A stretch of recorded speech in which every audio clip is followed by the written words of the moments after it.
ክርስቶስ ተንሥአ እሙታን።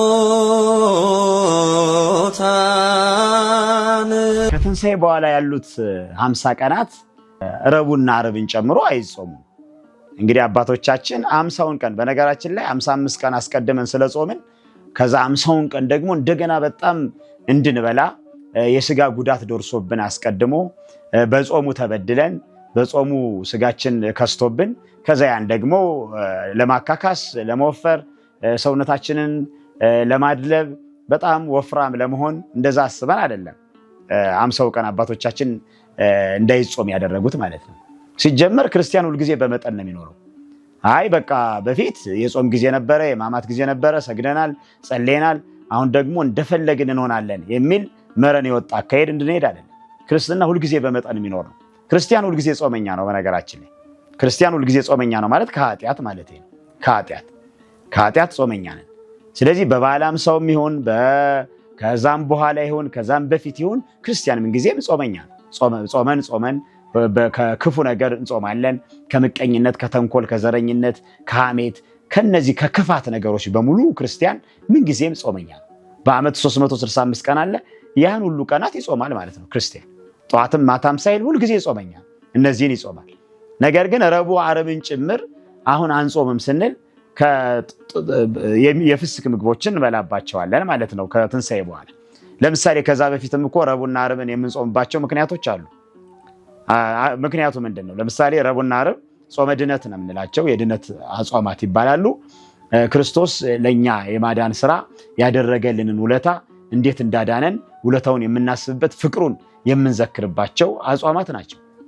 ረቡዕ ለምሳሌ መክረውበታል ክርስቶስን።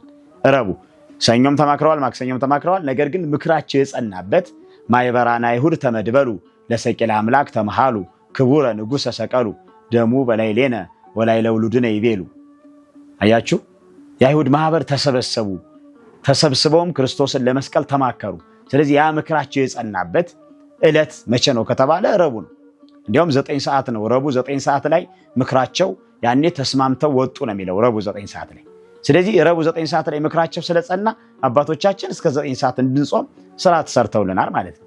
እስከ 9 ሰዓት እንግዲህ ከቀኑ 9 ሰዓት አለ። አስቀድመን ደግሞ 9 ሰዓት እንጾማለን። አጠቃላይ 18 ሰዓት መጾም የክርስቲያን ስርዓቱ ነው ማለት ነው። 18 ሰዓት ለዛ ነው ልንቆርብም ስንል እኮ 18 ሰዓት መጾም 18 ሰዓት አንድም ክርስቶስ ስቃዩን እያሰብን ማለት ነው። ማታ ሐሙስ 3 ሰዓት ተይዟል።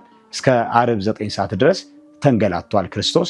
ስለዚህ ይህን መከራውን ይህን ስቃዩን እያሰብን ለ18 ሰዓታት ያክል ምግብ ሳንበላ እንጾማለን። ከዛም በኋላ ቅዱስ ቁርባን እንቀበላለን ማለት ነው።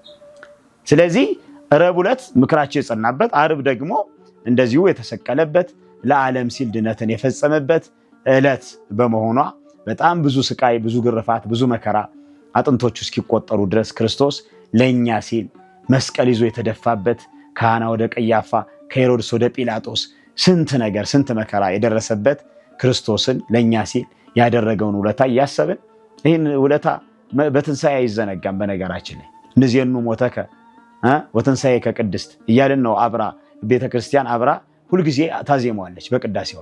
ንዜኑ ሞተከ ወትንሣኤ ከቅድስት፣ ሞትን ቅድስት ትንሣኤን ሁልጊዜ እናስባለን፣ ሁልጊዜ እንዘክረዋለን። በትንሣኤው ጊዜ ሞቱን አናስብም ማለት አይደለም።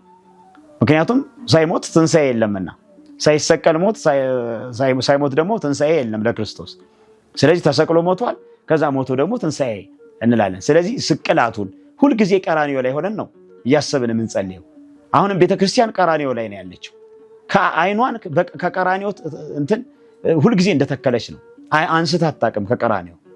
እኛ አሁን እኮ በሰሞነ ሕማማት ቀራንዮ ላይ አይናችንን ተክለን ከዛ በኋላ በበዓለ ሃምሳ ደግሞ አይናችን ከቀራንዮ ውጭ አድርገነዋል። ይሄ ሲሆን ከክርስትና ውጭ ሆነናል ማለት ነው። አካሄዳችን ክርስቲያናዊ አይደለም ማለት ነው። አልገባንም ማለት ነው። የመብላት የመጠጣት ጊዜ ብቻ አድርገነዋል ማለት ነው። ንብላ ወንስተይ የሰመን መውት እንደሚሉት እንብላ እንጠጣ ነገ እንሞታለን እንደሚሉት አይደለም ክርስትና። በቃ ዛሬ እንብላ፣ ዛሬ እንጠጣ፣ ዛሬ ተፈስኳል እያለን ከመጠን በላይ የምንጠጣበት የምንበላበት እንደፈለግን እንድንሆን አይደለም ትንሣኤ የመጣው። የክርስቶስን መነሳት እያሰብን እኛ የበለጠ የምንነሳበት በክርስትና የምንነሳበት በኃጢአት የምንወድቅበት ጊዜ መሆን የለበት። ጾም ስግደቱ ሲቀር ጸሎቱ ሲረሳ እኛ መሞት ጀመርን፣ ክርስቶስ ሲነሳ። አሁን ይሄ ነው እየተፈጸመ ያለው። ክርስቶስ ተነሳ እያለን እኛ እንደገና የምንሞት ከሆነ አስቸጋሪ ነው ማለት ነው። ስጋችንን እንዲደላው በፊትም እኮ በቃ ስጋችን በጾም እንደተሰቃየች ተደርጎ መወሰድ የለበት። እንዲያውም ሰላም ነው ያገኘችው፣ እርጋታ ነው ያገኘችው። በጾም በጸሎት እኮ ነፍስ ሰላም ስታገኝ ስጋ ሰላም ታገኛለች። አያችሁ። አሁን ደግሞ በትንሳኤው ብለን የበለጠ ምግብ ላይ ብቻ ትኩረት አድርገን አግበስብሰን ስንበላ ህመሙ በሽታው ይበዛል። ለምን? ትኩረታችን ምግብ ላይ ብቻ ከሆነ ማለት ነው። ክርስቲያን ግን ሁልጊዜ በመጠን የሚኖር ነው። ትንሳኤ መጣ ብሎ ከክርስቶስ ጋር ተነስቶ ለኃጢአት ሳይወድቅ በጽድቅ ተነስቶ በበረከት ተነስቶ በመንፈሳዊ ማንነት ተግቶ በቅድስና ህይወት ተነስቶ ያልቆረበ ቆርቦ እሱ ነው መነሳት ማለት። በዛ መነሳት በዛ ህይወት በዛ ቅድስና ለመኖር ራሳችን ማዘጋጀት አለብን። እሱ ነው ህይወት ማለት። ወደ ቀደመ ነገራችን ስንመለስ ረቡዕና ዓርብን ያኔ የምንጾመው እንዳልኳችሁ ቅድም ምክንያቱን ተናግረናል። አሁን ደግሞ የማንጾመው ለምንድን ነው? ለምሳሌ የጥሉላት ምግቦችን እንድንበላ ተፈቅዶልናል ረቡዕና ዓርብ። በነገራችን ላይ ከትንሳኤ በኋላ ያሉ 50 ተከታታይ ቀናት እስከ በዓለ ጴንጠቆስጤ ድረስ ያሉ 50 ቀናት እንደ አንድ እሑድ እንደ አንድ ዕለተ ሰንበት ነው የሚታዩት። ስለዚህ እነዚህ ቀናት የመንግስተ ሰማያትን ጊዜዎች የምናስብ የመንግስተ ሰማያት ኑሯችንን የምናስታውስበት የምናስብበት ጊዜ ነው። የመንግስተ ሰማያት ለምሳሌ በመንግስተ ሰማያት ምን የለም? ሐዘን የለም። ጾም ደግሞ ሐዘን ነው። ጾም ሐዘን ነው። ጾም አመድ ነስንሶ ማቅ ለብሶ ማልቀስ ነው። ወደ እግዚአብሔር ማንባት ነው። ማዘን ነው። እግዚአብሔር ሆይ ዘንልን ራራልን እያለን እያነባን እግዚአብሔርን የምንማጸንበት ነው ጾም ማለት። ስለዚህ ጾም ሲሰራ እያዘንን እግዚአብሔርን የምንለምንበት ነው። በትንሳኤ ደግሞ ማዘን አይገባም ነው። በትንሳኤ ማዘን አይገባም። ምንም እንኳ ዓርብም ቢሆን በትንሳኤ ይቺ 50 ቀን እንደ አንድ ዕለተ እሑድ የመንግስተ ሰማያት አዝማናትን የምትወክል በኋላ ከትንሳኤ በኋላ እኛም ከተነሳን በኋላ ክርስቶስ ዳግም ሲመጣ ከተነሳን በኋላ የምንኖረውን የዘላለም ህይወት የምናስብባት ሐዘን ሰቆቃ እንደሌለባት እዛ ደስታ ብቻ የምናደርግባት ህይወት መሆኗን ለመግለጽ ነው በነገራችን ላይ እንጂ ጾም እንደገና ተከልክሎ ወይ ደግሞ ጾም አላስፈላጊ ሆኖ እንዳይመስላችሁ። በቃ ቤተክርስቲያን ለሁሉም ጊዜ አለ። የምናዝንበት ጊዜ አለ፣ የምንደሰትበት ጊዜ አለ። ጠቢቡ ሰሎሞንም እንዳለ ማለት ነው። መክብብ 3ም ስታነቡት ለሁሉ ጊዜ አለው። የደስታም ጊዜ አለው፣ የማዘንም ጊዜ አለው። ስለዚህ ለለቅሶም ጊዜ አለው፣ እንደገና ደስ የሚለን ጊዜም አለ። ለዚህ ነው ያዘነ ቢኖር ይጸልይ፣ ደስ ያለው ቢኖር ይዘምር ተብሎም ተነግሯል። ስለዚህ ክርስቲያን የሚደሰትበት ጊዜ አለ፣ የሚያዝንበት ጊዜ ደግሞ አለ ማለት ነው። በምድር ላይ እስካለ ድረስ ደስታ ማዘንም ይፈራረቃል። ነገር ግን በመንግስተ ሰማያት የምንኖረው ህይወት የደስታ ህይወት ብቻ ነው፣ የሰላም ህይወት ብቻ ነው። ስለዚህ ያን ህይወት ለማስታወስ ነው አሁን ማንጾመው ማለት ነው። ረቡዕና ዓርብን እስከ 50ኛው ቀን ድረስ ያሉ ረቡዕና ዓርብን የማንጾመው ከዚህ የተነሳ ነው ማለት ነው እንጂ ጾሙ ስለማያስፈልግ 50 ቀን 55 ቀኑን ስለ ጾምን 50ውን ቀን እንደገና ደግሞ መብላት አለብን በሚል ካልኩሌሽን በሂሳብ በማትማቲካል ፎርሙላ አይደለም አባቶችን የሰሩት። በመንፈሳዊ ምስጢር በመንፈሳዊ ጥበብ ነው የሰሩት።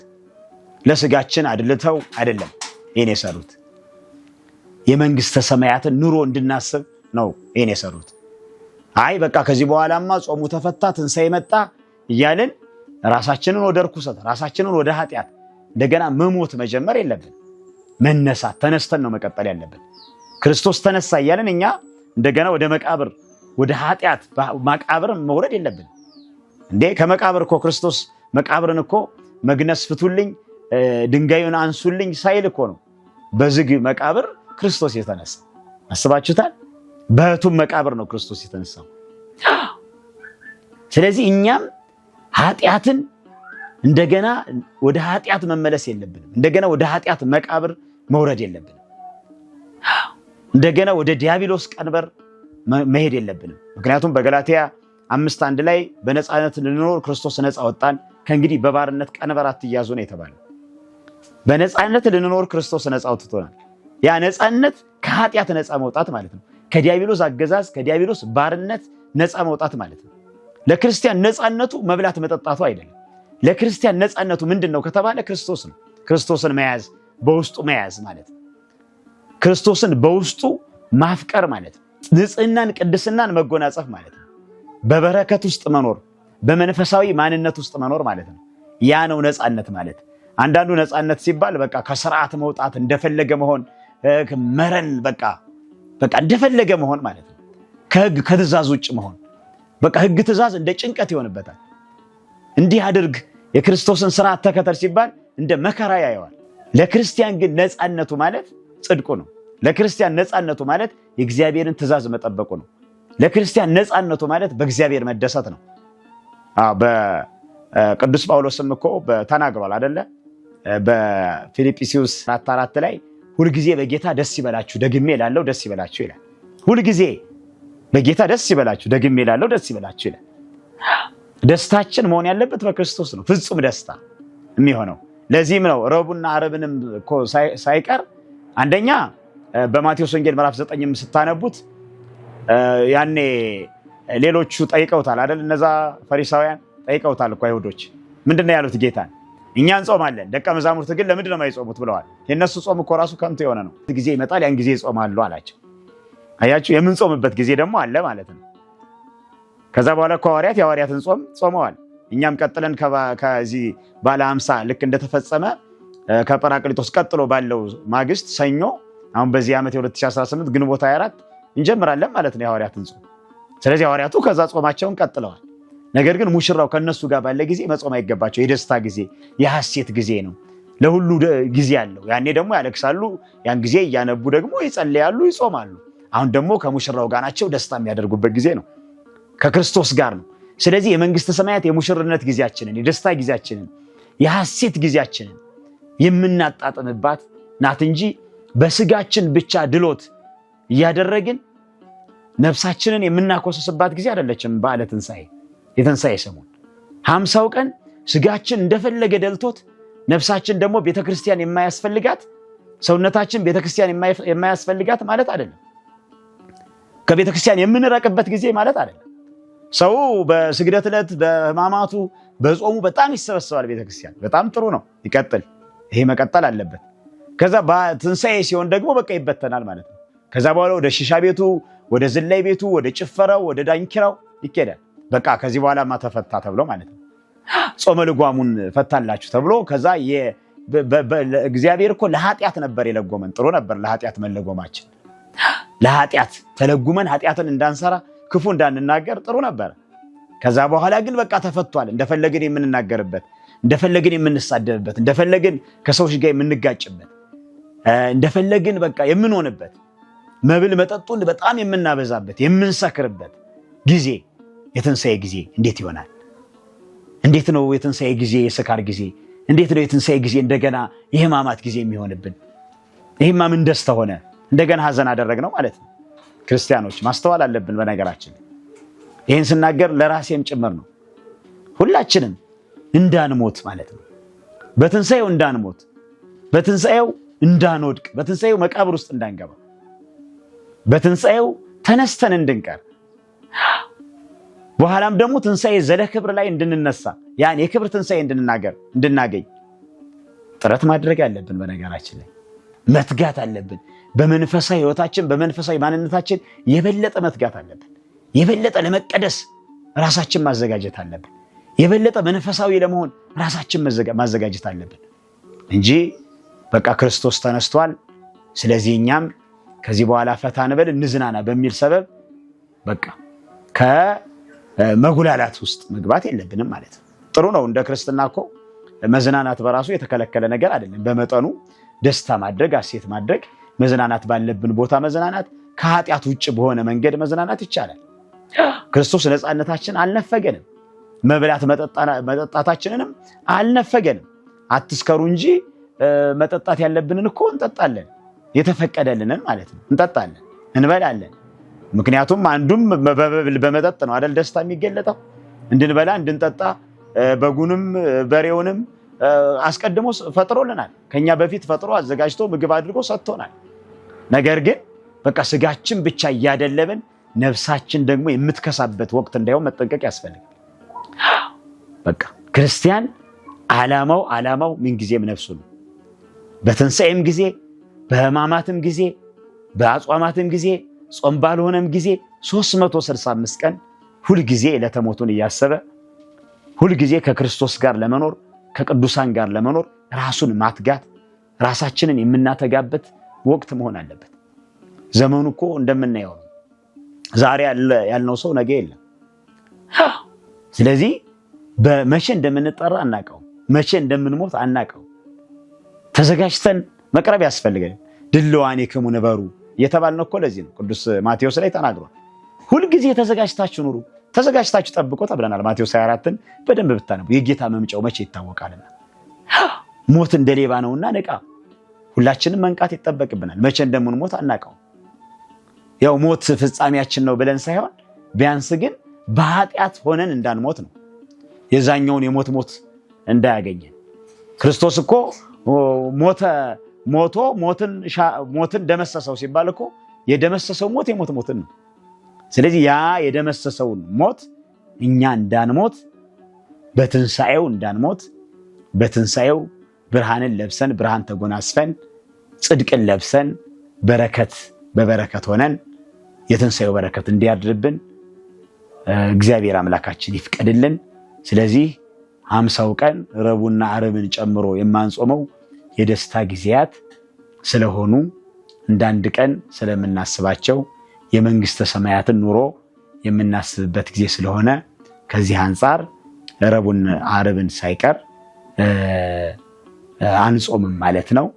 አንጾምም ማለት ግን እንደፈለግን እንሆናለን እንደፈለግን እናደርጋለን ማለት አይደለም። ክርስቲያን አሁንም ቢሆን በበዓለ ትንሣኤውም ቢሆን በጧት ተነስቶ ቁርስ በጧት ተነስቶ ምግብ ላይ ሳይሆን ትኩረት የሚያደርገው ትኩረቱ ምን ላይ ነው ከተባለ ጸሎት ላይ ነው። ጸሎት ያደርጋል፣ ቢያንስ እግዚአብሔርን ያመሰግናል። ከዛ በኋላ ያገኘውን ቀምሶ ይሄዳል እንጂ የግድ ይሄን ካልበላው ይሄን ካልጠጣው እያለም ራሱን የሚያስጨንቅ ለስጋው የሚጨነቅ ለስጋው በጣም የሚያስብ አይደለም። ክርስቲያን ሁልጊዜ መጨነቅ ያለበት ለነፍሱ ነው። ለስጋውም የሚያስፈልገውን ነገር ማድረግ ያስፈልጋል። ነገር ግን አስቀድማችሁ መንግስቱን ፈልጉ ሌላው ሁሉ ይጨመርላችኋል እንዳለ ክርስቶስ ሌላው እንደ ዳረጎት ስለሚጨምርልን የስጋውን ነገር አስቀድመን የነፍሳችን ፍላጎት ደግሞ የነፍሳችን ጥያቄ እግዚአብሔር ስለሆነ እግዚአብሔር ደግሞ በጾምም ያለ ጾምም ሁልጊዜ የምናስበው አምላካችን ስለሆነ ከማሰብ እንዳንዘነጋ፣ ቀራኒውን ከማሰብ እንዳንዘነጋ። ትንሣኤ ያለው ያለ ቀራኒው አይደለም፣ ያለ ቀራኒው ትንሣኤ የለም። ስለዚህ ቀራኒውን ስናስብ ሁልጊዜ ትንሣኤ ነው። ትንሣኤን ስናስብ ደግሞ በቀራኒው ውስጥ ሆነን ማሰብ ያስፈልጋል። የክርስቶስን ፍቅር የክርስቶስን ውለታ በደስታ ትንሣኤውን በደስታ ብናሳልፍም ቅሉ ቀራኒው ግን መረሳት የለበትም፣ መዘንጋት የለበትም። ለዚህ ነው ትንሣኤያችንን በደስታ በፍቅር ማክበር አለብን እያሉ አባቶቻችን የሚያስተምሩት ከዚህ አንጻር ነው። ይህን ይመስላል። ከትንሣኤ በኋላ ባሉት 50 ቀናት ረቡዕና ዓርብን ጨምሮ የማንጾምበት ምክንያት ለምን እንደሆነ ከአባቶች ባገኘነው ትምህርት ከቅድስት ቤተክርስቲያን አስተምሮ አንጻር የተነጋገርንበት ትምህርት ይህን ይመስል ነበር። በቀጣይ በሌሎች እስከምንገናኝ እግዚአብሔር አምላካችን ሰላም ያቆየን። ሰላም